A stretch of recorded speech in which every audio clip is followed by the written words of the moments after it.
আমি জীবনে কল্পনা করিনি জগৎটা আমি থাকবো। জীবনে কল্পনা করিনি আচ্ছা থেকে মানুষের বকা শুনবো ডাক্তার খাবো। জীবনে কল্পনা করিনি আমি এই চরকেট নেওয়া ফলারে বাঁচামু।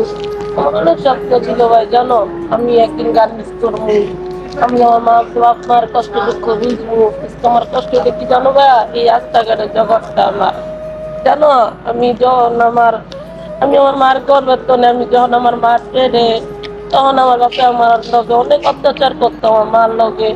যখন এই দুনিয়াতে পাড়া দিছি তখন তো আমার কষ্ট দুঃখ এই দুইটা চেয়ে পানি আমার। তারপরে যখন আমি তখন একটু এক পাও দুই পাও ফেলাই, তখন আমার মারতে যা চা মারিতে যা 10টা টাকা নিতে গেলে আমার মারতে আসতো। তারপরে অনেক কিছু করতো, তখন আমি একটু সাবার খাইলাম। তখন আমার বাপে টাকার বিনিময়ে আমার লাইফটা নষ্ট করে দিতে পারে।